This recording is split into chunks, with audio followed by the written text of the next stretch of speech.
నల్లగొండ, ఖమ్మం, వరంగల్ పట్టభద్రుల ఎమ్మెల్సీ ఉప ఎన్నిక ఫలితంపై ఉత్కంఠ నెలకొంది.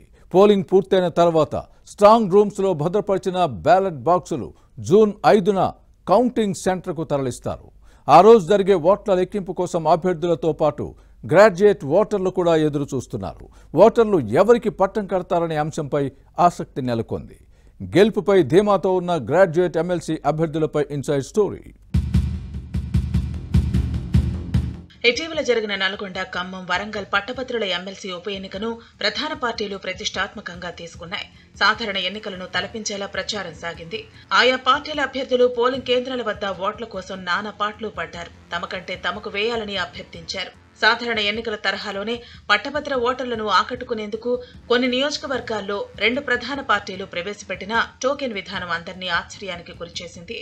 గతంతో పోలిస్తే ఈసారి పోలింగ్ శాతం తగ్గింది. 2021 ఎమ్మెల్సీ ఎన్నికల్లో 76% పోలింగ్ నమోదైతే ఈసారి 72.44% రికార్డైంది. పోలింగ్ శాతం తగ్గినప్పటికీ భిన్నంగా సాగిన ఓటింగ్లో విజయం ఎవరిని వరిస్తుందనే అంశంపై రకరకాల చర్చలు సాగుతున్నాయి.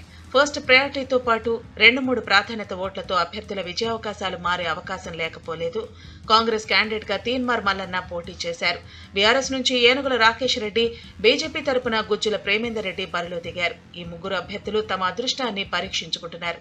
ఆయా పార్టీల ముఖ్య నేతలు తమ అభ్యర్థుల గెలుపు కోసం ప్రచారం చేశారు. ప్రధాన పార్టీల నుంచి బరిలో దిగిన వారికి ఇండిపెండెంట్లు గట్టి పోటీ ఇచ్చారు. మొత్తం 52 మంది అభ్యర్థులు పోటీలో ఉన్నారు. తీర్పు ఎలా ఉంటుందో అనే అంశం ఇప్పుడు చర్చనీయాంశంగా మారింది. గత బీఆర్ఎస్ ప్రభుత్వం విధానాలపై విరుచుకుపడ్డ కాంగ్రెస్ అభ్యర్థి తీన్మార్ మల్లన్నను కారు పార్టీ టార్గెట్ చేసింది. సోషల్ మీడియా వేదికగా వ్యతిరేకంగా ప్రచారం నిర్వహించింది. దీనిపై మల్లన్న మేడిపల్లి పోలీస్ స్టేషన్లో ఫిర్యాదు చేశారు. అయినా పోలింగ్ రోజు సోషల్ మీడియాలో పోస్టులు ఆగలేదు. ఇక మొదటి ప్రాధాన్యత ఓటును తమకు నచ్చిన అభ్యర్థులకు వేసినా 2-3 ప్రాధాన్య ఓట్లను తమ పార్టీకి కాకుంటే ఆ పక్షానికి వేయాలంటూ బహిరంగంగానే ప్రచారం చేశారట. దీంతో కొందరు పట్టభద్రులు సైతం మొదటి ప్రాధాన్యత ఓటుతోనే సరిపెట్టుకున్నారనే ప్రచారం జరుగుతోంది. 2021 ఎన్నికల కంటే ఈసారి పోలింగ్ శాతం తగ్గింది. దీంతో అభ్యర్థుల లెక్కలు, అంచనాలు మారే అవకాశాలు ఉన్నాయని రాజకీయ విశ్లేషకులు భావిస్తున్నారు. అయితే ప్రధాన పార్టీల క్యాండిడేట్స్ తో పాటు ఇండిపెండెంట్ గా బరిలో దిగిన పాలకూరి అశోక్ గౌడ్ సైతం గెలుపుపై ధీమాతో ఉన్నారు. నల్గొండ, ఖమ్మం, వరంగల్ ఎమ్మెల్సీ సీటు నుంచి 2021లో బీఆర్ఎస్ అభ్యర్థి పల్లా రాజేశ్వర్ రెడ్డి గెలిచారు. కానీ గతేడాది నవంబర్లో జరిగిన అసెంబ్లీ ఎన్నికల్లో జనగామ ఎమ్మెల్యే విజయం సాధించారు. దీంతో ఎమ్మెల్సీ పదవికి రాజీనామా చేయడంతో ఇప్పుడు ఉప ఎన్నిక జరిగింది. అప్పట్లో ఇండిపెండెంట్ గా పోటీ చేసిన తీన్మార్ మల్లన్న 2వ స్థానంలో నిలిచారు. ఇప్పుడు కాంగ్రెస్ అభ్యర్థిగా బరిలో దిగారు.